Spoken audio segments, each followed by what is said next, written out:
This is Phil LaMarr, and you are listening to the Untitled Mike and Laura Project. Phil, this is Laura and her other half, Mike.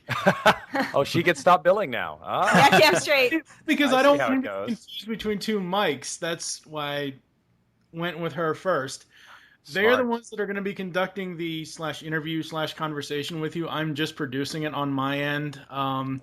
And I mainly wanted to get this for them because I had heard you on Rob's podcast, and you kept gushing about Walking Dead, and they are huge Walking Dead fans. Yes. Well, who's not?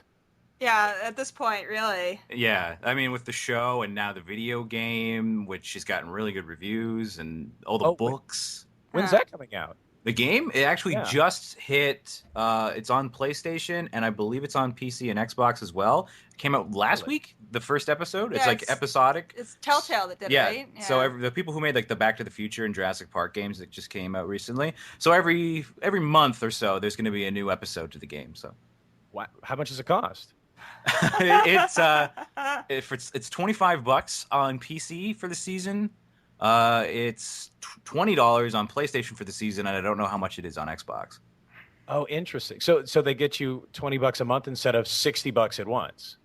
Yeah, no, it's $20 for everything. Really? So you get like $20, and then next month you get a free episode, and then a free episode the next month after. It's pretty awesome. It's essentially like buying an iTunes season pass for a TV show. You pay one price up front, and then you get everything as it comes out. Interesting. But is it a self-contained game, or is it a World of Warcraft type of big world? The way that it's done is it's kind of like it's in the continuity of the comic, not of the show, and it takes place at the same time that Rick's in the coma. So it's it's somewhat of a prequel.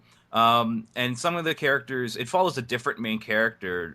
His name's Lee Everett, and he's got this like little girl named Clementine. It's not his daughter or anything. He just happens to stumble upon her, and he's protecting her. And Glenn shows up, and Herschel shows up, and from what I've seen, like the way that the game is played is every person who plays it, your choices react differently. Like by the end, everyone who plays it, their ending will be not the same as your ending. So every essentially, decision, it's a choose your own adventure. Yeah, every decision. That's funny. Every decision you make actually like lasts, and you'll say something, and like a character will remember that, and then bring it up later, depending on what you said. And unlike other games where it's like it's just sitting there, and you're like, well, what do I say? And you have you can just sit there and choose, like just stare at it for a while, and maybe like go to a computer and look up the walkthrough and be like, well, I got a better choice if I say this. It's timed. You got like 10 seconds to answer. Oh, it's got to be on the fly, wow. eh? Yeah. Wow. So they really make you stick to your choices. That's incredible. Yeah, and it's gotten some pretty good reviews, and I played the demo, and it's awesome, and I'm just waiting to pick it up, but I will pick it up soon. Then there's always the board game. Yes. Walking Dead Monopoly? And no, there's an actual board game. It's by Cryptozoic. I don't know if Blanchard told you, but I manage a comic book store. That's what I do for my 9 to 5. It's more like 9 to 9, but whatever. But yeah, there's a Walking Dead board game, and for yesterday, for Free Comic Book Day, we had like 25 of them, and they all sold. They're all gone.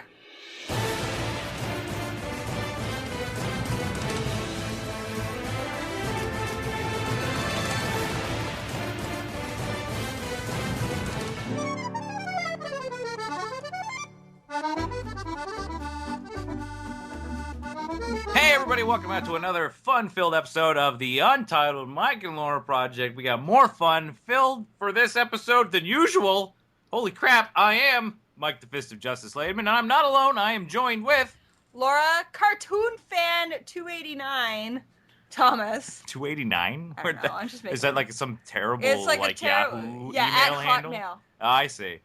Well, it's not just us today. As a matter of fact, all the fun that will fill this episode. See what I did there, Phil? You're hilarious. I'm lame. We actually owe somebody for that, and we want to bring him on to thank him right off the bat. And we're going to bring on, well, who is it? God, I don't even remember my own damn name. Oh, TMT and Mike from the Geekcast Radio Network. You're a little sick this morning there, Mike. Oh, God, don't remind me. Well, once again, thank you for setting this up. This is really cool. It's the first guest that we've ever had on the show, and it's not like it's a little guest; it's like an awesome guest. So thank you. Let me just say this: that note here. The reason why, outside of mine and Mike's love for Metal Gear, the reason why I wanted to do this for you guys was because I had heard this person on Rob Paulson's Talkin' Tunes podcast, and he was talking about how much he loves comics and how much he's a huge Walking Dead fan. And I know you guys, with Laura working at a comic shop and Mike draws comics, I know you guys love comics, and I know you guys are also fans of The Walking Dead. Yes. So my thought process here was, once we get this person on the line, we'll ask him, hey, you want to pimp out any of your upcoming projects, or what can you tell us that you're working on? So that way that kind of gets that out of the way. And then you guys can just have a discussion with him on different geeky stuff. And that person is none other than Mr. Phil LaMarr. Yay! You sounded really unexcited, considering how you've been like bouncing around the apartment the last few days. That's kind of... I just killed a fruit fly on your transformer. Oh, is that why you're? I'm a little distracted. It's kind of gross. Well, it's awesome. Well, what else is new? I mean, if maybe it should be called the Distracted Mike and Laura Project. Oh yeah, it's kind of ground into the wheel there. The treads of the wheel. Well, I'll have to watch that. I needed to die. I'll have to watch that after the show. Sorry, I was distracted. Killing insects with Transformers. Now, it would have been ironic if Laura killed it with an Insecticon. That's true. I don't own any Insecticons. I killed the Insecticon with Optimus Prime. I have Black Arachnia. No, not Black Arachnia. Tarantulas, which is not an insect, but it's close. Oh, he's a spider. It's closest I got. Spiders aren't insects, though. Yeah, they're arachnids. They're bugs, though. Yes. That's the one. Oh man, I went for a walk yesterday, or not Thursday, because the weather was so nice. Went for a lovely little walk. Forgot the one downside of summer. There were bugs in my hair, buzzing around. I was like, fucking bugs. One downside. I see. I mean, now that we got an air conditioner, that's the one downside. Was bugs? Bugs. I see. I want to go swimming. Right. Did we lose you, Mike? No, I'm still here. You just got really quiet. Yeah, he just probably lost. No, I'm still here. I'm just waiting for the conversation to move away from bugs, because I hate bugs and insects and snakes and all that. Are you afraid of them? I'm not afraid of them. I'm deathly afraid of snakes. Really? Deathly afraid of snakes. Yeah. I want a pet snake, but I'm afraid it will get out and eat my cat. I nearly killed all three of my cousins, Rachel, Robbie, and Cassie, because one year, years and years ago, I don't know, I was like 16, 17, God, long ass time ago. They started teasing me with, at the time I didn't know this, but at the time it was a rubber snake. And it just, they just frightened the hell out of me. Now, what is it about snakes that scare you? Everything. Hey, you want to hear a funny story? When I was probably about 18, the computer wasn't working quite right. So I'm like, what's going on? Crack open the computer, and it wasn't even dead. It was just curled up around some stuff getting warm. It was a garden snake inside the computer.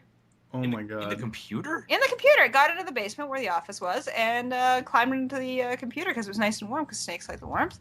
And it was awesome. Like, I picked it up and I took it out and I put it outside. Oh my God. I like snakes, though. I got a picture of me with a 20-foot long albino python. That's pretty pimp. Yeah. If you like snakes. I love snakes. If you don't like snakes, then that's like fucking, oh shit. Have you ever held one? They feel so weird, like kind of just like. I've never held one, but I've touched a snake. No, when they're actually moving around you, and because they contract and relax their muscles to move, right? Because they don't have legs. It feels really neat. Okay. I think I'm freaking out Blanchard. You can hear him like. Cold chills running down my spine. Now, I got a question for you here, Blanchard. Do the big ones scare you more because they're big and they can eat you, or the little ones scare you more because they're little and they can climb inside you? All of the above. No, this is a more... Which one? You have to pick. No, all of the above. It doesn't matter. If it's to do with snakes or insects or everything about that stuff just freaks me the hell out. What about like a lizard? Yeah, that too. What if it was a cartoon snake? What if it was a solid snake? Well, if it's a cartoon or video game, it's not like, that's different. I mean, obviously I don't sit here and watch Anaconda, but I was actually going to ask you that. I found the comic book adaptation of Arachnophobia in the basement when I was putting comics down. What? That exists? Yeah, that's a thing? That's what I said. I'm like, this is a thing? I want to watch that movie again. I haven't watched that in forever. I only remember the part where the people are eating popcorn and the spiders are in the popcorn, and then it cuts back to them and they're dead and the spiders are coming out of their mouths and eyes and stuff. Oh my god. John Goodman's in that movie. Isn't he's like the comic relief in that movie. Fucking what's his name? The actor who's in it.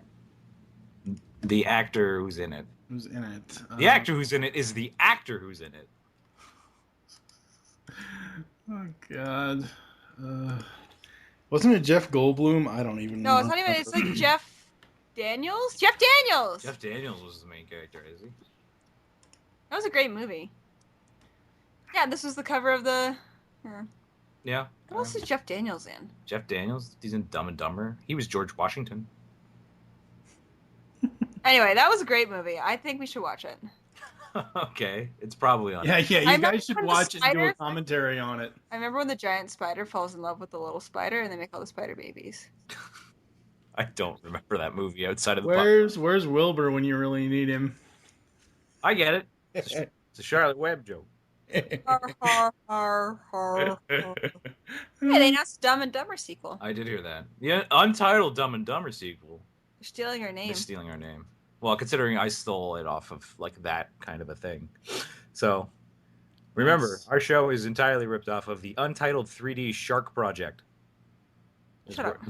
That's where our name came from. That's for shut up. That's for shut up? What? I love you. Okay. Shark 3DD, Piranha 3DD. Oh, God. It's all there. It's all there for everybody. Yes. Ugh, that was kind of gross, actually. You okay?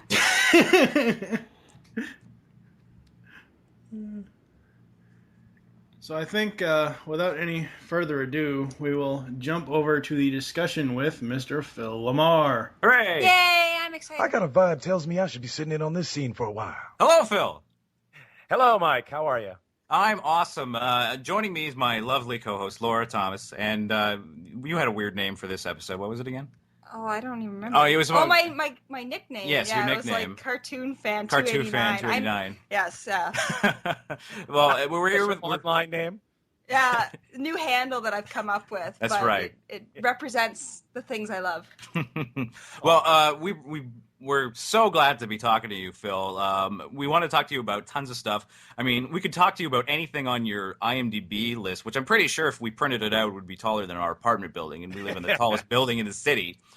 Well, you can't ask me about anything because honestly, there's some things I don't remember.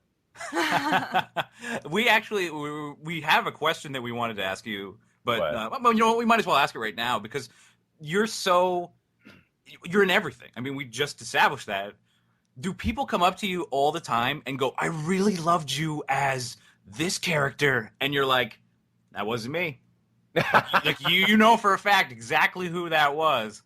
And you're like, nah, that wasn't me. Not so much that I don't remember being that guy, but you know it's a fact. Well, it's funny because I get more confused recognition from on-camera stuff than voiceover stuff. Really? Yes, and I think it's because the people who follow voiceover stuff just pay more attention to detail. Mm. But like people will come up and ask me and say, "Oh yeah, hey, you were on In Living Color, right? Oh, I loved you on that." It's like, no, very close, off by about 7 years and 3 hours. Or they'll confuse me with one of the other black guys from Mad TV. Hey, you doing those 7-Up commercials? Nope. He's about a foot taller than me. Yeah. But I'm trying to think if there's ever any voiceover stuff that people get confused. Usually not. Although there have been times where people knew something that I didn't remember. Or like, I don't think I did. And then I go back and look at my calendar and be like, oh, right, yes. Like somebody the other day posted, it's great to see Phil as Jarvis in Ultimate Spider-Man. I'm like, no, I was Jarvis in Avengers: Earth's Mightiest Heroes.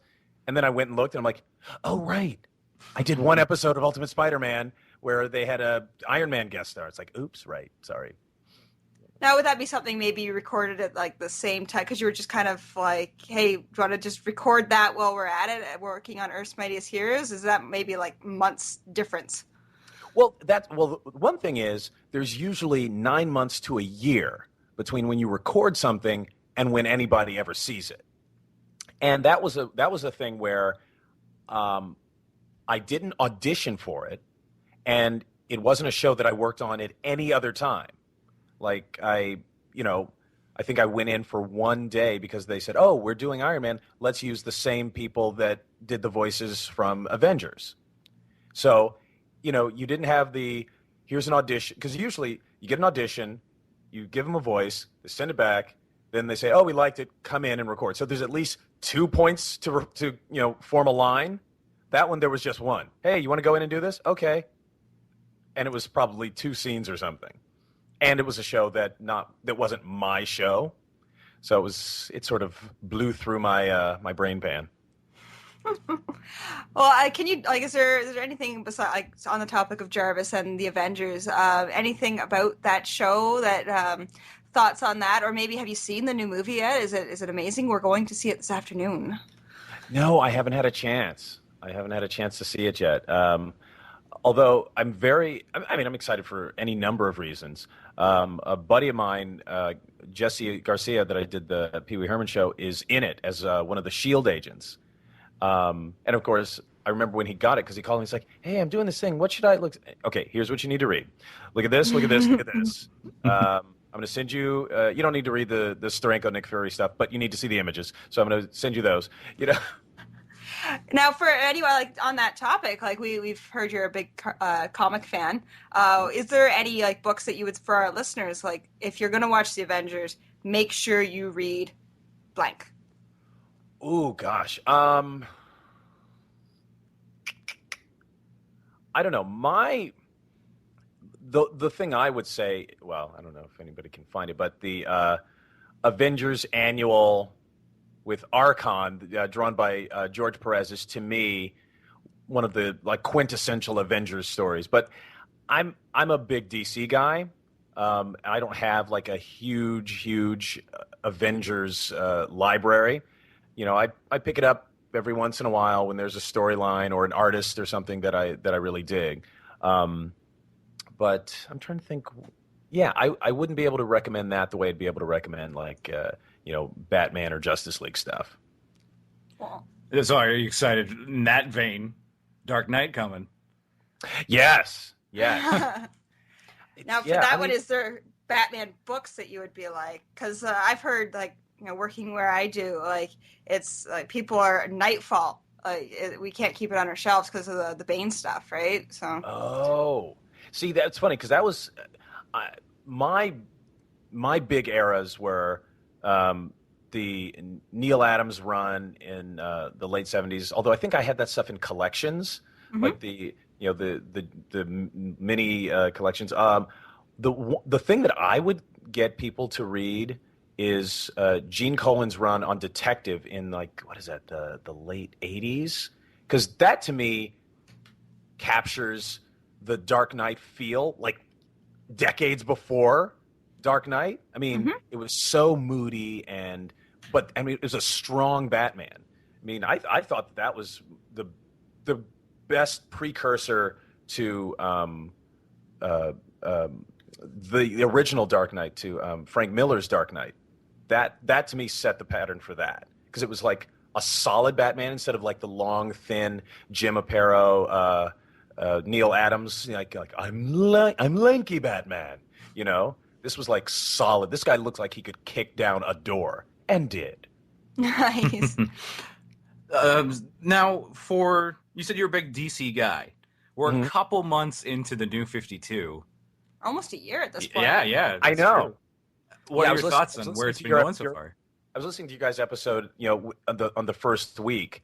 I was very much of two minds when the New 52 came out, because I I can't say I'm anti-continuity, but I'm a big proponent of not being a slave to continuity.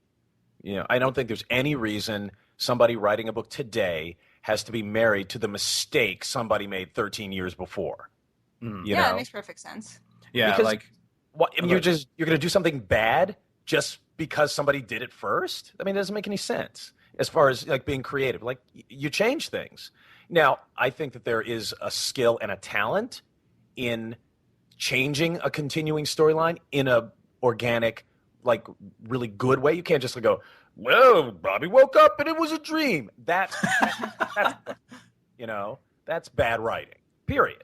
There was a rip in time. He's traveling through time. That's how he came back to life, because that's happened twice in the past couple of years. No. He punched a hole in time. Yeah. That's the best one. Yeah. Wait, what was that? That was Superboy Prime punched a hole in time, and that was how Jason Todd came back. Yeah, I mean, that was to me the biggest argument for the New 52 was crap like that. Yeah, it's like, okay, let's not make somebody have to punch a hole in time or Superboy is evil now. Let's just be able to erase all of that junk and start again. I mean, that was the best thing about the Ultimate series. Like, okay, let's make these heroes cool without having to, like, give Peter Parker a mohawk and, now he drives a motorcycle and Actually, I kind of want to see that version. But see, that's the thing. Now it's like, okay, well, this is, faux Hawk Spider-Man. It's a whole other line, and you don't have to worry about all the stuff that came before. You don't have to justify why this guy who was at Empire State University 25 years ago still can't get a job. Yeah. Books in the New 50. Oh, sorry, go ahead.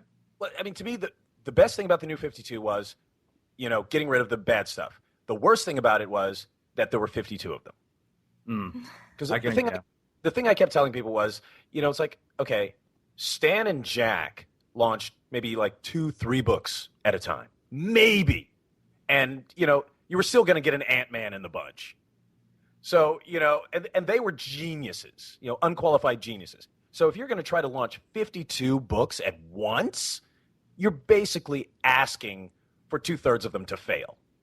Yeah, and so far 6 have been canceled, and the new ones to replace them just started coming out this week with Dial H, which I can't see going well. But at least it's not Marvel, who seem to release 52 new titles every week. It's kind of ridiculous. I was actually pleasantly surprised with how high the percentage was on the 52 on the new books that they launched. Mm-hmm. It was much better than I would have expected. I mean, like, wow, this one's good. This one's good. Wow, that one's good too. This one, I mean, there's a lot of stuff that just you're not particularly going to care about. Yeah. I mean, I sampled All-Star Western. Sorry, go ahead. Oh, no, I was going to say, are there any books that you found have stood out to you that you weren't expecting to really get into, but you're like, man, this is actually quite good? Well, All-Star Western was one that somebody said, oh, you got to read. I'm like, really? Jonah Hex? Really? And But that first storyline in Gotham, I really, really dug. I have since stopped buying it. But, I mean, because I'm just not a Western guy, and I never have been.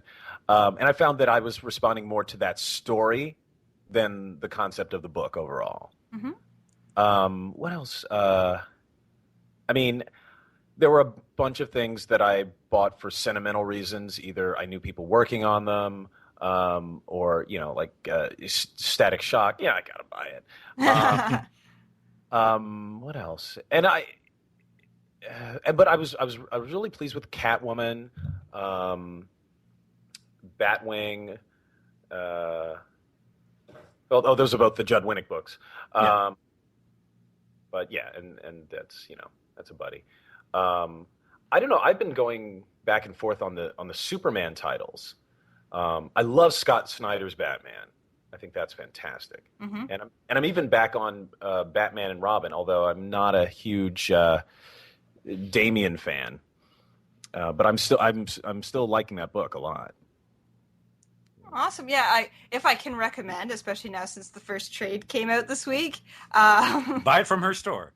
Which one? Har. Animal Man by Jeff LaMarr and Travel Foreman is fantastic, and it's actually crossing over with Scott Snyder's Swamp Thing, and the two of them are like best bros, even though Jeff's in Toronto and Scott's in like New York, and they're like best friends, and they get drunk and talk on Twitter all the time, and it's hilarious. But anyway, I highly recommend them. They're quite good. Like Jeff Lemire's come to our shop a few times.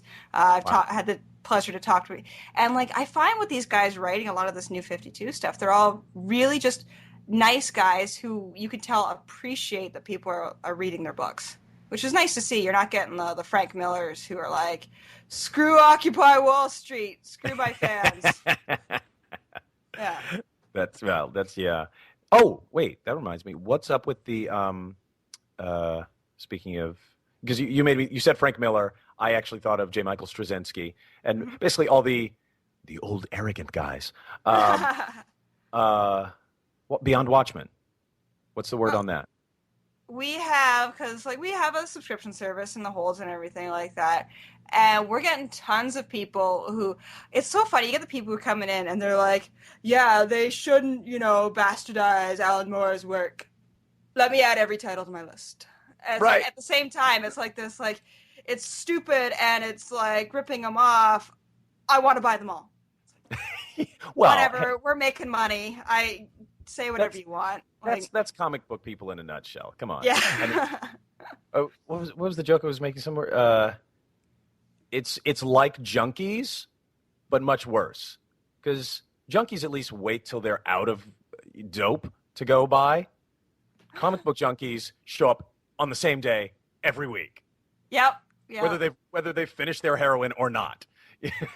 Well, I don't know if you heard one of the main things that's happened this week, because the first Batman hardcover is supposed to be out this week, the Night of Owls or Court of Owls, was supposed to be out this week, and it's actually coming out next week because the truck from the publisher was in a fatal collision and all the books on it were destroyed. Oh. So, and like, I don't know if you go to your local shop and it's like, oh, our supplier, because it's all the same supplier, shorted us on that book you were looking for. That came damaged. It happens all the time because they have a monopoly and nobody really tries that hard there. Anyway, it has made, as much as it's kind of mean, it has made the best excuse for things not showing up all week. It's like, oh, we didn't get enough Avengers versus X-Men #3. Destroyed in a truck accident. Like, it's like everything is just, no, it was destroyed. It'll come later. Like, and because someone died, it's like, oh, someone died. You know what? I can wait. It's, you know what? I feel so bad. Never mind. I won't complain. We've had 2 complaints. Only 2 people kept complaining. It's like, someone died. Considering the nature of certain people's personalities, I'm shocked it's only 2. Yeah. Seriously. I feel the same way. I'm like, really? Really? All of these OCD guys out in their basement really found the ability to care about another person. I like that. I think your store must have weeded out. We're very we're not the typical store. Like, people walk in and they're like, it's not a dungeon. Like, we're very much like a family friendly type shop. So our readers you have sunlight and girls. Oh yeah. There's big windows. Most of our employees, like, I'm the manager, and then my assistant manager is also a woman, and one of our other part-timers is a woman. And the manager because we have 3 locations, the manager at one of our other shops is a woman. Like, we're very much like, I'm surprised not typical. Any of the real geek guys ever come in the door. It's like, oh, she's still in there. I'm gonna wait till she leaves. I'm just like hovering outside the door. It's like, like teens outside of a convenience store. Can you buy me the boys? We do get the occasional, because both the owners of the shop, because we're at the headquarters store, that's where I'm at, is the main one, and both the owners work there. And so you do get the occasional guy who it's like, can I speak to the manager? And I'm like, that's me. And they're like, oh, is there, it's like, I'll go get the owner. Like, you just tell. Can I speak to someone with a penis? Yeah. Every once in a while. Or they'll ask me a question, don't like my answer, see my boss, ask him, and he'll be like, Laura, actually, do you know? And he'll just directly ask me, like my boss will ask me, and the guy is just kind of like, oh, never mind. The best ones are the guys that call you the girl. Yeah, I've gotten the girl before. It's like the girl told me. It's like, oh my goodness, yeah. Wow. But thankfully, that's like 1% of customers at our shop. Like it really is. But like a few bad apples spoil the bunch and everything. That's hilarious. But I'm finding with things like the movies, the New 52, we're getting a lot of people who are your average person walking down the street checking out comics for the first time. I find it's been and I hope it's the same for every other shop because it's. If the other shops fail, then we fail too, right? So, I mean, I hope everybody's kind of... you grow. Haven't you ever heard of Walmart? You grow off the bones and blood of your opponents. You eat them. No, it sounds like your shop is particularly positioned for crossover market. I mean, and I think, when you're running a shop, you make a choice. Is this the shop that I'm going to sit here in? Or is this a shop that I'm going to open up to? Am I going to make it attractive?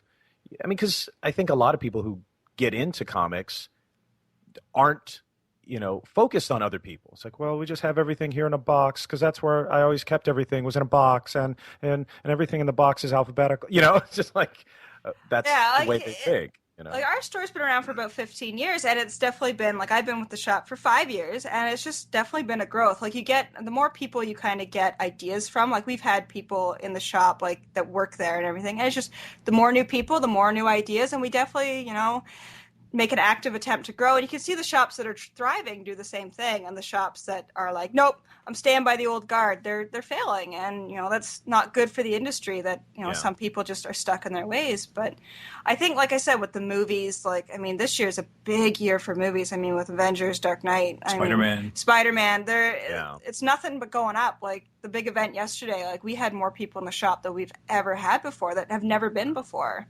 That's great. Did you go to Free Comic Book Day? Did you check that out? I did not because I was with my family and we had tons and tons of stuff to do. But my kids are big comic book readers when it's not free. So it's funny. I mean, it's just because I read them. It's just part of our life. They're always around the house. Although, wait, can I ask you a question? And Mike will get to you in a minute. Okay. Because you were talking about the growth and everything, and I'm sitting here looking at my iPad with these. Are you threatened by digital comics? You know what? I get asked this by a lot of people all the time, and Marvel and DC now. Like Marvel's doing it's almost like that scratch off lottery ticket style. You scratch off a little panel in the back of the comic, and it'll give you a digital code, and you can actually download the digital copy of the comic when you buy it. With DC, you can get the combo pack for $1 more, and that comes with the code for the digital copy, so you can put it on your iPad, your e-reader, whatever, on your internet. And people are all the time, they're like, are you threatened by it? Do you think, your store is going to suffer? And it's like stores that aren't growing and stores that, aren't looking ahead definitely probably will suffer from it. But we don't sell just comics, A, and B, like a lot of people who go to the shops, they go not just for the comics. They go to talk to people about comics. So we've got our Wednesday regulars, and they're in, and they like to stand at the counter and chat for half an hour about, their favorite characters and what's going on with this and how much they loved the Avengers movie. And like just that's part of the experience is actually going to the shop. And we get told this all the time is that a big part of what people come back to us for isn't so much just the books, but the atmosphere of the shop. And I think that's one of the things that shops where people feel welcome have going for them, because it is, when you go to a store once a week, every week for years, you're going to build up a rapport with the people working there. They're going to get to know you by name, and everybody is really, like you get that going for you too. Like everybody's glad to be there, and that's a big benefit to the shop. Whereas maybe like a big bookstore, like I know in the States, a lot of them have had problems. Like you don't have that same atmosphere that people are drawn to. The other thing is most people still at this point would prefer to pick up a physical copy of the book rather than, hold it on their iPad. We get people who are like, yeah, I'll read them like that, to sample one issue, and then I'll come in and I'll buy the graphic novel. because they would still prefer to hold it in their hands. So there's, at this point in the game, there's still a lot going for us. And like I said, our store carries like the toys, graphic novels, statues. Like we try to have a wide variety of stuff. And then you get things like the Big Bang Theory, and that just drives people into the shop like crazy. So T-shirt sales. Oh my goodness, we can't keep Bazinga shirts and that Sheldon kid on our shelves. Like, it's ridiculous. No, it's funny because I asked that not just as a generic thing, but I mean, from my industry, it's a concern as well. And I tend to be sort of the futurist doomsayer in my circles, because I constantly go around to, the actors unions and stuff saying, okay, when I recorded voiceover for Metal Gear 4, we were recording our voices to footage of the Japanese mocap cast acting out the entire thing. And it's like, okay, they're all in these mocap suits, motion capture suits, and they're on these, giant wooden, set pieces and all that. And then I go watch the making of Avatar, and it's basically the same thing. So to me, 10 years from now, the video game technology and the movie making technology will dovetail, and what all this old media, movies, is going to become video game. They're going to, and that can be a good thing in terms of entertainment, certainly, or it could be a bad thing because, I mean, it depends on how it goes forward. I think with you guys are in somewhat a slightly better position because the digital market can actually open up your industry to people who otherwise would not be in it. I mean, there are a whole generation of kids or two that are growing up not reading comic books because they're not in, the drugstores and the mainstream, places that they just come across. It's like, hey, here's 10 cents, buy a comic on my way home, the way they used to in the 30s. That doesn't happen. I mean, well, most of these kids aren't reading anything, in particular. But, this is a chance for comic books to reach out and actually add on to, your pool of consumers in a way that for us in the, other old media stuff, we're cannibalizing ourselves. Like the people who are, pirating movies are the people who would have gone to the movies. You're not adding anything to it. So it's just something that's on my mind a lot. And I was curious what your thought was. It's funny because you're talking about the mocap suits and stuff. Maybe you're going to find yourself in a mocap suit soon. That's where your industry's going. Well, what's funny is that I had a chance to on Infamous 2. Oh, really? They asked me if I wanted to because I did the character John in Infamous and I was doing the voice again in Infamous 2, and they asked me if I wanted to do the motion capture. I'm like, yeah, no. I mean, I didn't really know much about it. If I knew what I knew now, I would have said yes. But at the time, I thought, video game voicing is so much harder than regular animation, and I had this horrible image of motion capture being the same thing, like being that much harder than regular on-camera acting. It's like, oh my God, it's like, a 6-hour movie and you're doing everything alone in a suit, and like, oh, hell no. But from people that I've talked to who do it, like Crispin Freeman, it's not the same thing. It's not like 5 times the amount of work for, 2/3 or a fraction of the money. And I will stop hijacking the podcast. And I'm gonna. Hey, no, it's fine. It's again one of the reasons why I wanted to have you back on was because of the fact that I heard you with Rob on Talking Tunes, and I'm like, I need more Phil. 1 hour is not enough. But I think that's kind of the way our show generally is. Like we just generally have conversations, and I think that's what people who listen to us are listening for, is just that, natural flow back and forth. And it's much, I don't know, I like it a lot better, you just talk about what interests you and everything. And then, Phil, what do you think about this? Right, exactly. Well, Jay Leno, let's see. I understand that you just, I love the show. I think your show is really good. Thank you. That's awesome. I'm gonna take that quote and I'm gonna that is going to be everywhere because it was so well written and poetic. Yes, I think the show was very good of showing. We think the other reason people tune into the show is to listen to us fight. That happens a lot too. Yeah, I don't know if you noticed that. You guys aren't fighting. The show is being like not at all dirty or anything. I think you might be right. It's too early. It's really too early. It's too early. It is. Yeah. Yeah, we had somebody say that last week's episode was the most obscene episode they'd ever heard. So. But it was like as a compliment. Yeah. Of course. Okay, now I got to bring this up because you brought up yourself and you've opened Pandora's box because you brought up Vamp in Metal Gear Solid 4, and I am like the biggest Metal Gear fan there is. Like, his handle is like Solid Mike. Yeah, that's my gamer tag, and God, I love Metal Gear so much. And I remember when I was first playing Metal Gear Solid 2, and have you played the games as well? I just recalled in Nerdish Glee. The very first time I was playing 2, and Vamp shows up on screen, and because Vamp had been in the trailers. And I remember, like, oh, man, that looks really cool. That looks really cool. But in the games, they actually have the voice actor's name pop up next to the character when they first appear. And when your name showed up, I was like, wait, what? And I did a double take at that. And just from that point on, I was like, no way, that's Phil LaMarr. And I spent probably my first playthrough not so much enjoying the Vamp scenes as just going, that's Phil LaMarr. Like, just listening for the Phil LaMarr-ness in the Vamp lines. There's not much there. It's funny because I played the Metal Gear. I mean, there's so many versions, but I played the version before that and loved it. That was such a great game. And I was at a studio, and the woman who was doing the voice casting for it was a woman I had worked for, Chris Zimmerman. Yeah. And I begged her for an audition. Oh. It's like, I want to be part of this game. Well, I don't know. What do you have? Anything.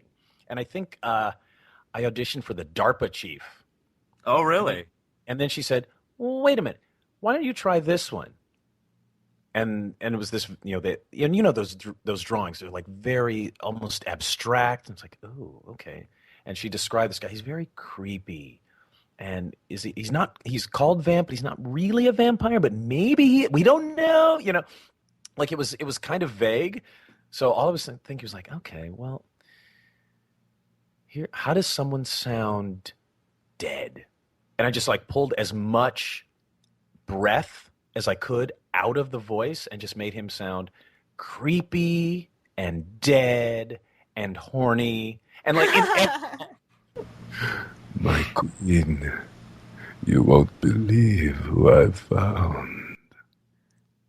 And it's just like, is he happy? Is he got his pants? It's like every time he talks, it's just like, ew, and that's what we were shooting for. It's like, she's like, and that's actually what Chris said after I did the thing. She's like, okay, ew, that's perfect. Thank you. Yeah, like every line comes out and it like is just getting under your skin. Like every line, even like this is water underneath me. Like that line even still gets under you. It's like a throwaway like here's water, but still it's creepy in the Vamp voice. Like everything's creepy in the Vamp voice. Yeah, and the thing is, it was the bar was set pretty high because you're up there with Hader, and he's doing like the quintessential. I mean, he basically created that video game voiced archetype. Because like, since Snake, every lead in every video game sounds like this. Everyone is gritty and groundy. Like they all sound like that. And I'm pretty sure he was like the first real hero in that vein. I mean, because I feel like before Snake, you had a lot more of this. Heroes of games, and also the fact that game added the real cinematic quality to video games. People said, oh, okay, now we can actually play this. We don't have to, it's not just getting through the cutscenes. The people creating the games actually were making them to be seen.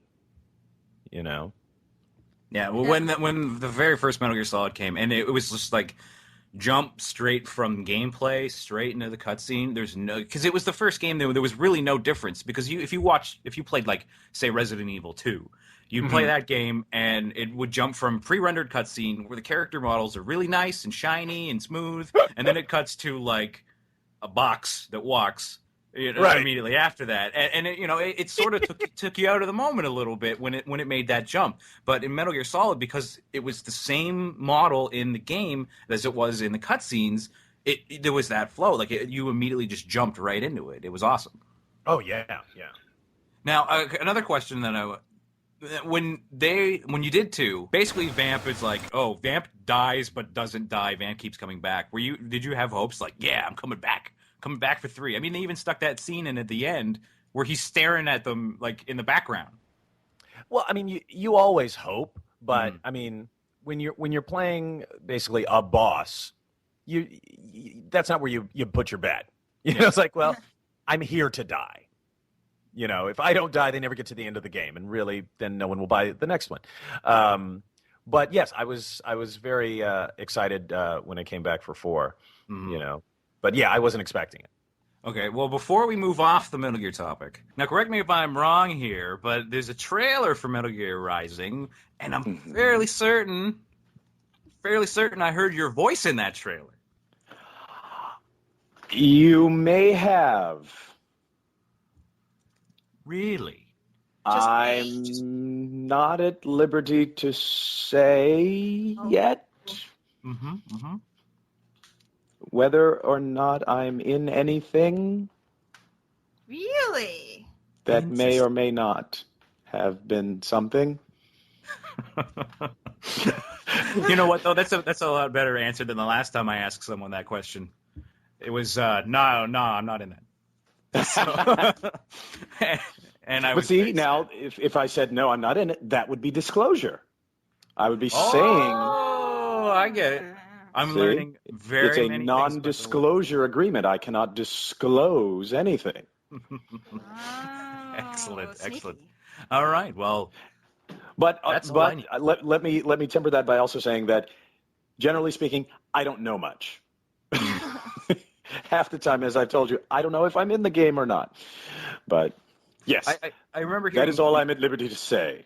I remember hearing even David Hayter say that one time. Like, they were like, Metal Gear Solid 4 is on the way. Here's the first trailer. And it was in Japanese. And he's like, I have no idea. They haven't called me. So.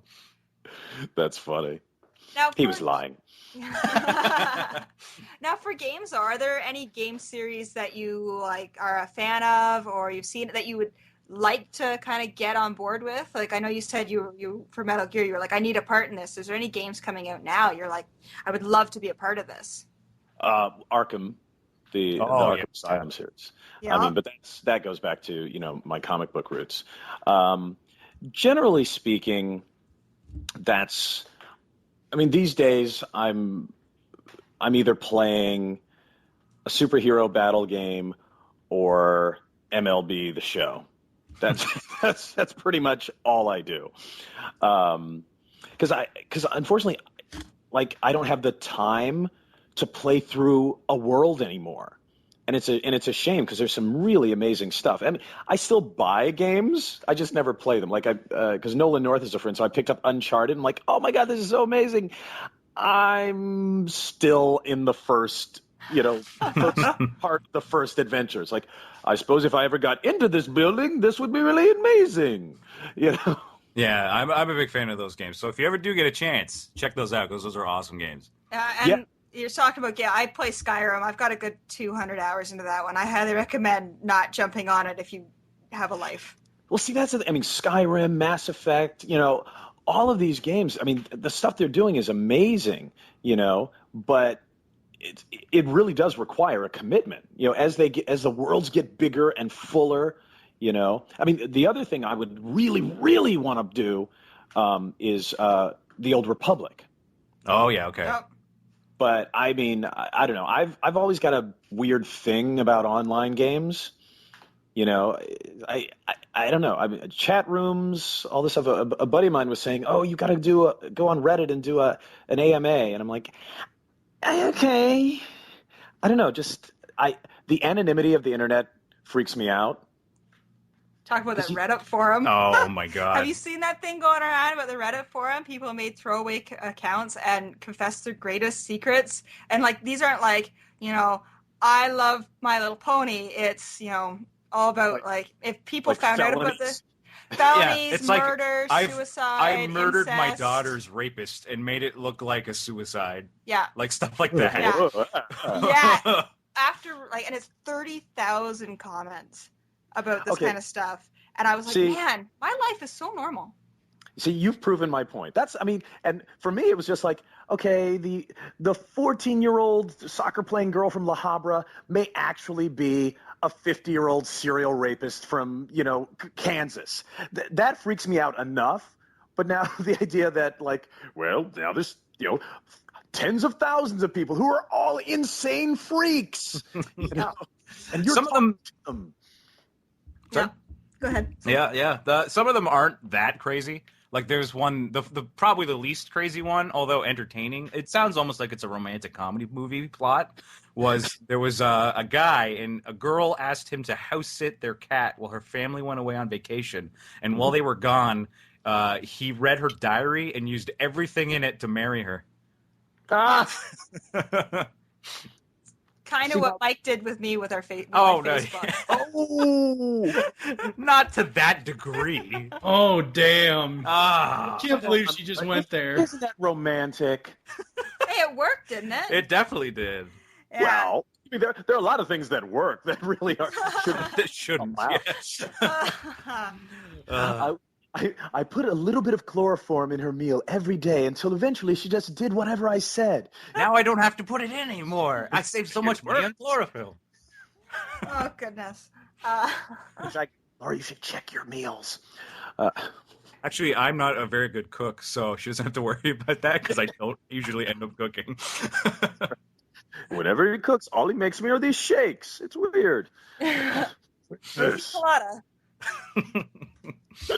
Okay. Anyway. I know we've gotten my fangasm out of the way, and I know that, Laura, you had one. As soon as I first gave the inkling that we were going to be talking to Phil, you blew up, and you're like, oh, we're going to talk to this guy! And I had no idea who you were talking about, but...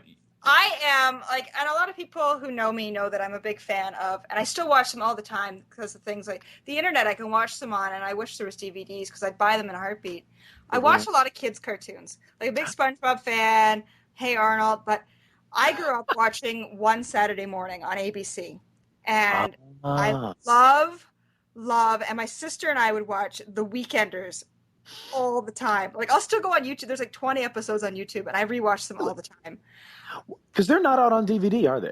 No, and I Disney. It's like, here, take my money. Just take it. Nope, no thank you. No thank you. Just leave it on that table over there. We don't want it. For that, I like Carver. The whole cast is hilarious. I absolutely love you were a Tino lover. To admit it, you're just saying that because I'm here right now. But you loved Tino, didn't you? I loved, or perhaps Lore. I don't know. The whole cast in general, the characters I found were just so well flushed out. They were and I find you're getting more of that now with shows and I think that's why the My Little Pony fan base is so large, is because the characters aren't just these one-dimensional. It wasn't like Laura likes sports, Carver wants to be cool, Tish is smart, Tino's neurotic. They were more than that, and I think that's what really made that show stand out to me, is that the characters weren't so one-dimensional. And I just. I wanted to say I was a big fan, and if you had any thoughts on this. You did a fantastic job. Hello? Hello? Are you there? Yeah. Yeah, no, I love that show. That was, was that my first show that I was, one of the leads in? I think it might have been. And it was also just a great group of people.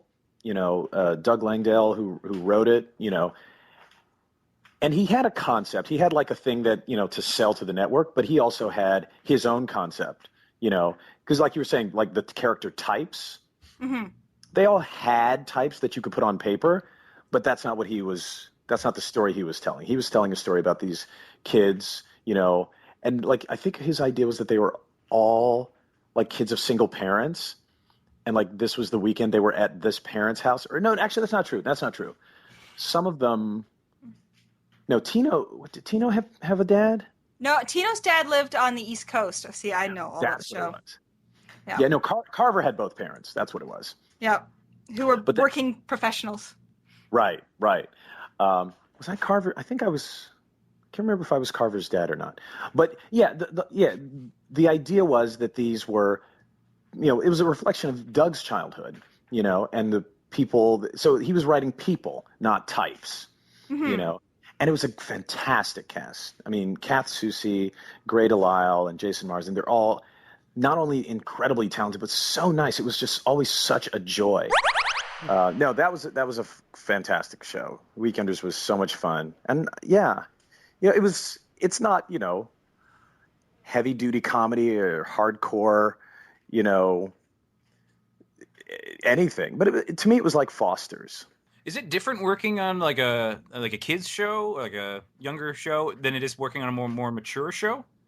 Yes, it's dirtier. Because like when you work on a kids show, everything you're saying tends to be very light, and then in between people just like get insane. And I think I always wondered about working on Drawn Together. Do you remember that cartoon? Oh, yeah, we got that on DVD. I always imagined that like during their recording sessions, they would have nothing to say in between takes because they had said all of the crazy, filthy stuff that you would normally say in between takes while it was recording. Makes sense. It's true. So I always imagine them just sort of sitting there. Yeah, I've heard rumors of like amazing gag reels that will never see the light of day of like famous cartoon character voice actors in character saying the dirtiest like things. The Thundercats one? Yeah, the Thundercats one. Is that something that got out? Yeah. Years ago from the original 80s Thundercats show, and it's like Lion-O, and he's trying to say one of the techno-babble lines, and he screws it up, and he's like, what the fuck am I talking about? Like halfway through. The guy who does Panthro in one is like obviously drunk. Yeah. Well, the one with Panthro with Earl Hyman, he's like, Samoflange? What the fuck is a Samoflange?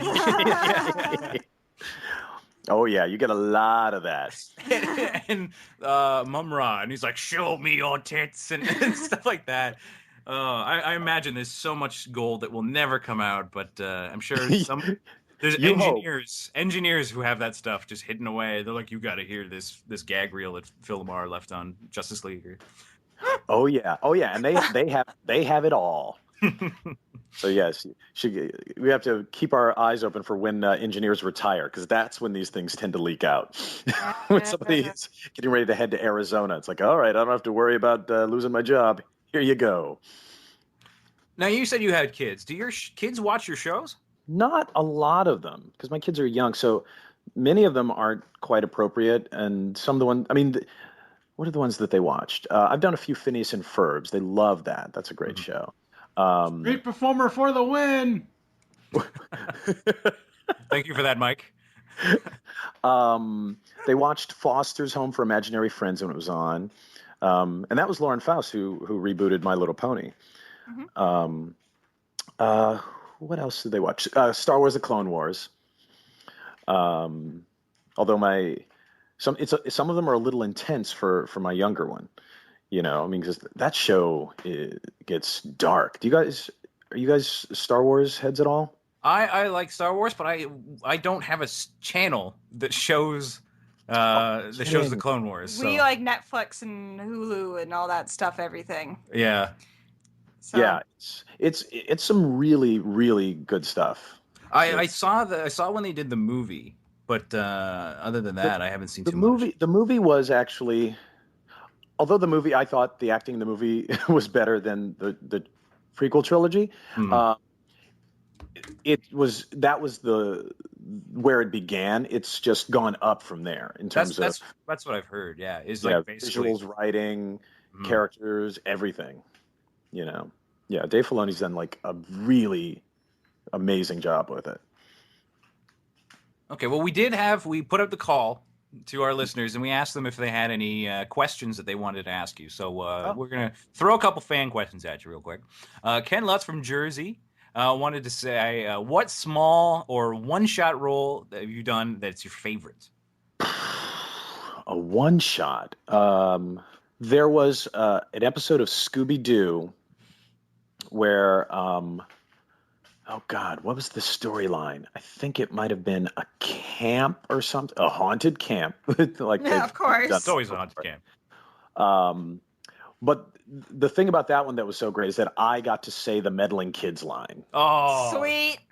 And I mean, yeah, I don't even remember what the character was. I just remember that I got to say, if it hadn't been for those meddling kids. And that was just, a joy. That would be pretty awesome. Yeah. I'm kind of jealous of that because I grew up watching Scooby-Doo. Like, that's like ingrained in my childhood right there. Well, it's funny because some of the small roles and that you've ended up having, some of them just kind of fly by, and I'm like, really? Like you're in Spider-Man 2 and you don't say anything. You're just there. Yes. What's the story behind that? I had auditioned for an actual part, the part that Hal Sparks got of the guy in the elevator when Peter loses his powers. Right. Nice suit. Again, not a big part, but I auditioned for it, didn't get it, and then a few months later, got a call saying, "We've got a part for Phil on Wednesday. Can he come in? It's 2 days, Wednesday to Friday. Okay, what's the part? We can't say. Well, what's this? Can you send us the scene? No. What will he be doing? We're not at liberty to tell you. Wow.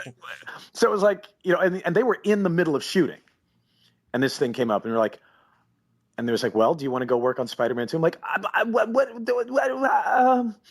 all right, ask them this one question. Will I definitely be working with Sam Raimi? They called, got back, said, yes, you'll definitely be working with Sam Raimi. It's like, all right, fine, I'm in. And I had no idea what I was doing. And basically, what he was doing was he knew he had this big subway car scene with tons and tons of extras. But he hired 8 actors that he was going to intersperse throughout the extras so that he would have people to really give real reactions. Because the way he was putting it is like, this scene is the emotional heart of the movie.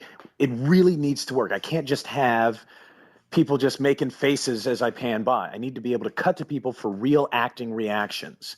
Now, we may have lines, we may not have lines. We're going to be changing this on the fly as it goes. So, and he's explaining all this to us the first day. So you guys are going to be my soldiers in here to help carry this scene through. We're like, all right, sure.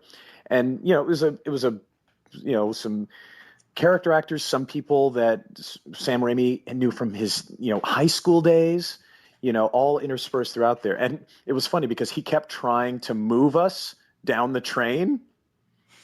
It was like, okay, Phil, you stand up here in the front. It's like, oh, that's great. And maybe Phil, you carry Peter back to the other end, and when you lay him down so that we can see you there. And the script supervisor's like, no, he can't be in the front of the train and at the back of the train. Because you're right up there at the window, right at the front. Exactly. Then she said, it's like, no, you can't cut to him there and there. Yes, I did have some lines, but they were cut out. And yeah, it was one of those things where, as a comic book fan, how do you pass it up? Mm-hmm. And it was amazing. The 2 days turned into 2 weeks. Wow. I was talking to Tobey Maguire. I met John Dykstra. And like, and of course I made a complete ass of myself. Because the scene on the subway car, they had a big subway car in the middle of this gigantic soundstage, but there were guys, pushing a big wooden log type thing to rock it back and forth. It was very, very old school. It was not, it didn't look digital in any way. And that's, and they were actually breaking windows and stuff. So, and they had a puppet Doc Ock arm. So everything seemed like it was real world. And so, I passed John Dykstra, Oscar-winning special effects guru. And I'm like, well, this is sort of a easy scene for you, huh? No real effects here. He's like, well, except I have to create all of New York. And I look up, and the soundstage was probably the size of a city block. But I realized the entire thing was a green screen. And, he had to create the city of New York moving at 120 miles an hour digitally. Oh, jeez, yeah. Entire scene. I'm like, oh, right. Yeah, there's that. I'm going to go sit down now. Good times. Daniel Clark from Baltimore wants to know: is the process between creating a character? There's a few questions that are like sketch comedy related. I guess going back to the Mad TV days. There's a difference between creating a character for a sketch. How is it differ than creating a character for a voice, like for a cartoon or a game? Well, the big difference is when you create a character for sketch, you're usually the one writing it. So it's your concept, but after that they kind of dovetail. You're usually looking for either some aspect of yourself or some reference, like because usually characters are based on someone or somehow you feel, and it's the same with voices. It's either a celebrity voice, Sometimes it'll take, a Humphrey Bogart impression and dial it up a little bit so that it sounds a little higher, but you still maintain the way he speaks or something, and this becomes a character. You take something and add it with what the writer is trying to create, and mix and mash them. Or sometimes you just sort of do yourself. It's like, wow, when this character is really sad. When I feel really sad, I go down here, and then you usually tend to exaggerate it a little bit, both for sketch and a voiceover. Oh God. Steve Elo from Hello. Oh, I always screw up his name. It's like a recurring segment on the show. Is how will Mike screw up Steve's last name on the show? We remember how to say it by saying "hello." Hello. Yeah. Hello. We sing his last name to the Rihanna song. Instead of umbrella. Hello. Yeah. Anyway, his question, while we continue to make fun of him by accident. I owe him so much. I'm sorry, Steve. Can you describe what led you to move away from sketch comedy and towards voice acting? Actually, I didn't. I was doing both at the same time. We did voices on Mad TV because Corky Quakenbush did a bunch of claymation pieces, and we did the voices for all of the animated pieces on Mad, and so I started doing voiceover again there. I'd done it when I was in high school as well. On the Mr. T show? Yeah. Mm-hmm. I did research. Yeah, oh, good. I mean, the thing is, as an actor, you never really move away from any. Well, that's not true.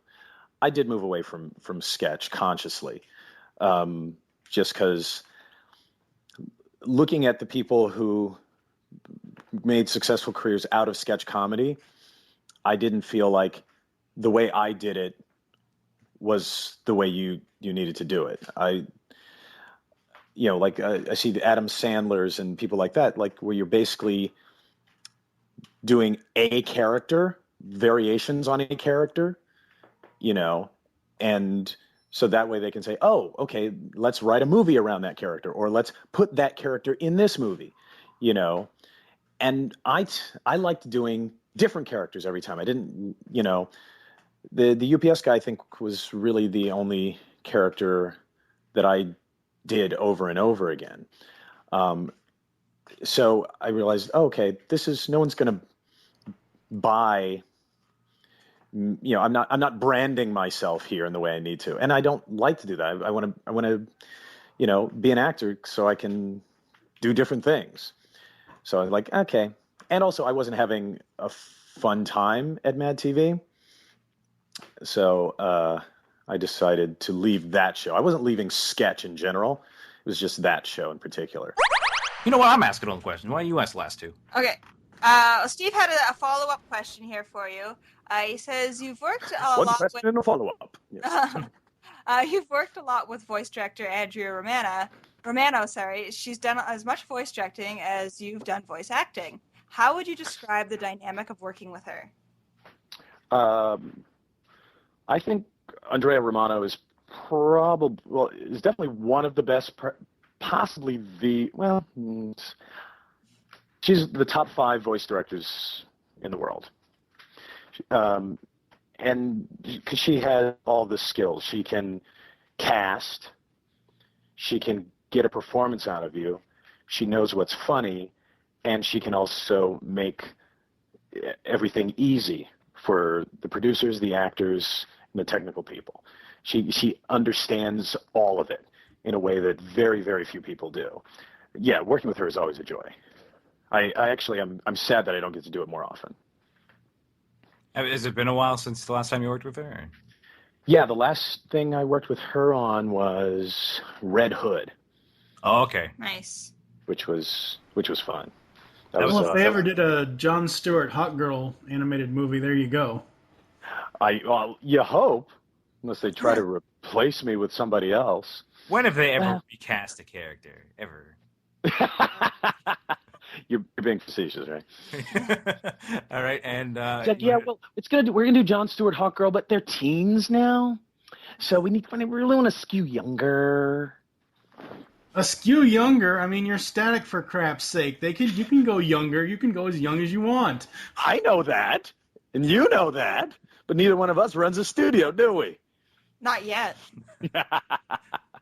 It's all in the works. We've got one last question from Steve Saylor from Toronto, who's part of the Twig crew here. Snowball.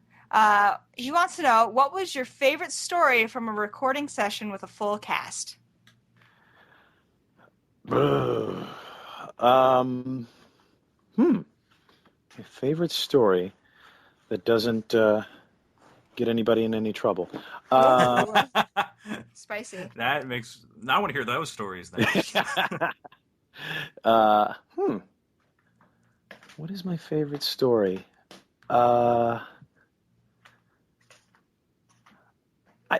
It's funny. The only one that comes to mind is actually the most painful story from a group record. There was one time we were doing an episode of Justice League, and one of the people who was doing a guest voice on it had a line where it was, yes, I know, and then something else. And couldn't get the yes.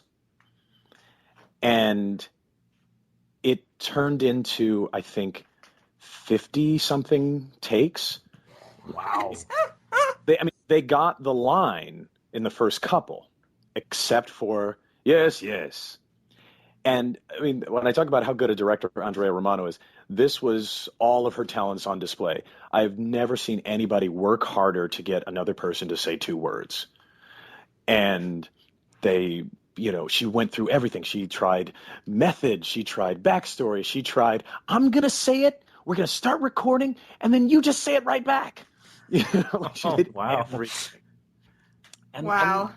And it was just gut-wrenching, especially because all of us have been guests on a show. When you're a guest on a show, there's a certain amount of pressure, especially a show like that's so good. And, because this was several seasons in, and, and you feel bad for the guy because it's like, I would have felt bad if it was me, and I was secure in my job, on that show. Like, they're not going to replace me. But that's the thing. You go, you're like, yes. Sorry. Yes. All right, let me just do 3 in a row. Yes. And then after about 6 times, it just becomes noise. You're like, I no longer recognize these as English words. And I don't know. I can only imagine how much he was sweating, but I was sweating for him. Like you start feeling like, oh God, that poor guy. And then it went so long, you got to, Jesus Christ, for us, And eventually, I don't think they ever got it. I think somebody had to come in and voice it for him. Like they got somebody to come in and just say yes. I think they said, all right, okay, we got it. And then like afterwards, Bruce Timm went into the booth and said, yes, all right. Sorry, Mike, you said you wanted to pop in real quick. Yeah, I know a lot of people don't like this line, but I absolutely found it hilarious. Would you do the "Kiss My Axe" line from Justice League? Oh, I don't even remember that one. Is that from the? It's in Starcrossed when you're fighting Grohl. The Victor guy. Yeah. Yeah. Oh, okay. Yeah. No. They can't all be winners. Kiss my axe. That's so funny. What was so great about that line was in the animation, Jon Stewart actually made an axe after he said the line and attacked the guy. It's so awesome. Right? Oh, yeah. Blanchard. I think that was Dwayne getting a gag in there. It's funny though. Sometimes the lines that people latch onto, like for Futurama, there was the my manwich. Yes. Oh my God. Do you enjoy manwiches? When we recorded it, nobody even really like paid that much attention to it. Like, oh yeah, it's funny. It's not like Great Lion of Zion or anything, but yeah. And then I coming up to me at conventions, can you say my manwich? I'm like, why would I say that? Like I didn't even remember. I was like, oh right. And now it's become like a thing. When we were actually talking on last week's show that we were having you on the show, I yelled out my manwich. So. Like, it's one of those things, like, because I might have told a few people that I was very excited, and, they were like, oh my God, can you ask if he eats manwiches? Like, it was like one of the first things. It was kind of, and then one person wanted to ask about being shot in the face on Pulp Fiction, but most of it was manwiches. That's bizarre. Do they even still make them? Like, are they still marketed? I mean, obviously you can make a manwich. It's pretty easy. Yeah, I have no idea. I don't think they even carry those. Ever carried that? It's one of those products that we'd have to go to the States to get. You should definitely get some money in advertising, though. Yeah. Exactly. That's right. It's product placement. We're getting 5 cents per each episode. That's so funny. Oh my gosh. All right. I should get going because you guys are 3 hours ahead, right? Yeah. Yeah. Oh, interesting. We just wanted to know if there was anything you had coming up that you wanted to talk about real quick, and then we can let you go if you'd like. Oh, well, I mean, what's going on? We're doing a new show called Kaijudo. It's on the Hub network, and it's a kid show based on like a Pokemon type card game from like the 90s. Only Henry Gilroy, who worked on Clone Wars, and Andrew Robinson have like created a whole world around the idea of kids fighting through monsters. But now instead of cards, they have these gauntlets, and it's tied to this, this whole other dimension where these monsters live. It's a really amazing, story. They had a premiere of it, like a sneak preview, yesterday. And then I think the regular series starts up in June. Who is it? Me, Kari Wahlgren, Scott Wolf play the main 3 kids. There's a lot of good people on it. What else is going on? Oh, I'm doing a web series called Inside the Legend that should be on at the end of May or early June. It's me and Vanessa Ragland from My Culture podcast. That should be a lot of fun. You're also the announcer on Space Guys in Space. Right. That's where it came about. It's the I worked on Space Guys with Jason, and the producer said, "Well, would you be interested in doing a show?" And we wound up making Inside the Legend. So it's the same producers, and also they produced Bite Me. Have you seen that? The zombie gamer web series? No, I haven't. Oh my God, you should. It's really funny and like amazing production values. It's on the Machinima channel on YouTube. Okay. And actually, I think they've also just ported it to TV on HDNet. Is that, or FearNet? No, FearNet. That's what it was. There are all these channels, and like half the time you don't even have them. It's like, I don't. I'm like clicking down the like, do I have that? But yeah, Bite Me is hilarious.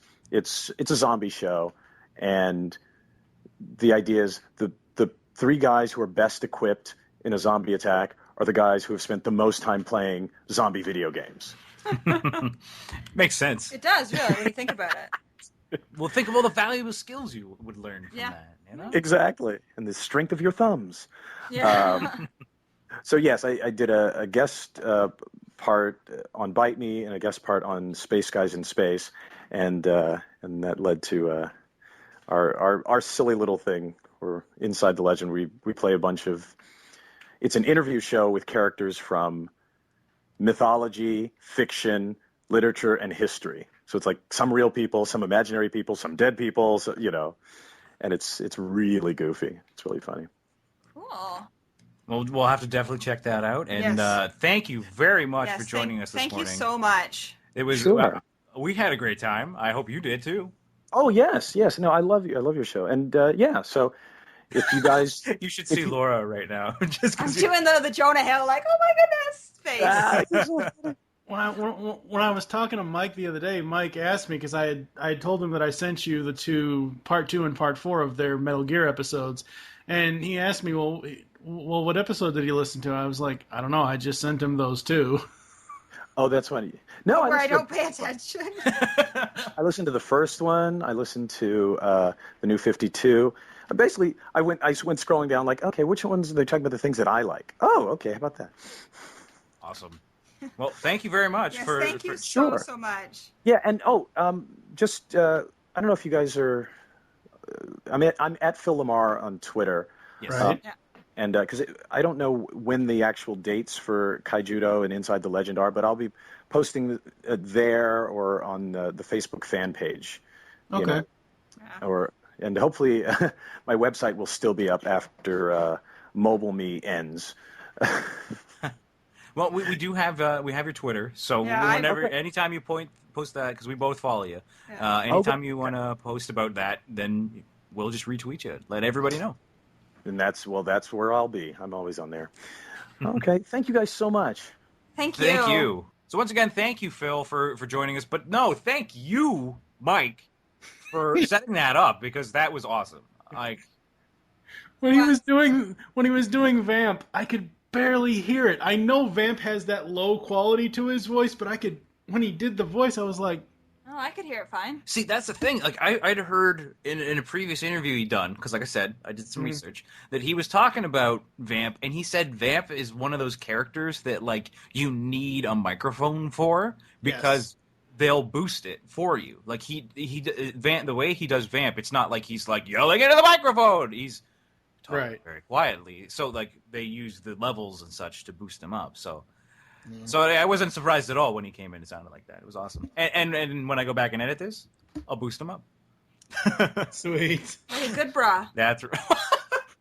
Oh! Wow. We wait till after he leaves for the dirty stuff. He said he wanted to hear that. We'll have to have him back. Well, he'll maybe listen to the show and hear me talking about him. Well, he said he'd like to chat again and chat about all the dirty stuff. So that'd be awesome if he comes back. I would definitely talk to Phil again as long as Phil wants to talk to us, we will make time for him. So like I said, once again, thank you, Mike. Now, I believe that you're going to edit a version of the show as well. So there's going to be 2 versions of this show. You can listen to our version over at This Week in Geek, and you can also listen to Mike's version of the show over at the Geekcast Radio Network. So wherever you're listening to this right now, if you go to the other site, you can hear an almost identical but different version of the show. So it's like 2 shows in one. Exactly. So for the Untitled Mike and Laura Project, and for Geekcast Radio Network, I have been Mike, the Fist of Justice Layman. Laura, over the moon right now, Thomas. And TFG and Mike. We'll talk to you guys next time. Oh my goodness! Stop fucking cracking your knuckles! You're fucking gross! Jeez, Hermes, you seem awfully calm about this. Don't worry, I have a plan.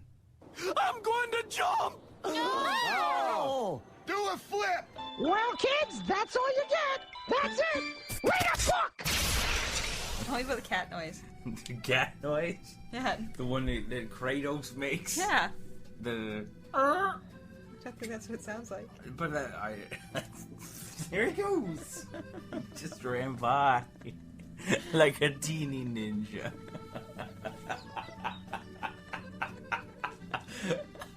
Shit. Oh, I'm drunk, babe. The Untitled Mike and Laura Project is presented in association with ThisWeekInGeek.net. Check out ThisWeekInGeek.net for more geek content, and you can subscribe to all of our content through iTunes or any other podcatcher. If you want to tell us your thoughts on the Untitled Mike and Laura Project, you can give us a call at our voicemail line at 817-717-7202 or send an email to feedback@thisweekingeek.net, which I highly recommend you do, as we love the feedback here at this show. And then, of course, you can contact us on the Twitters at reply Mike Laidman, at reply Laura_Raptor, and, of course, at reply This Week in Geek. Follow us while you're at it. We'll be best friends or something. Did that sound a lot better in your head?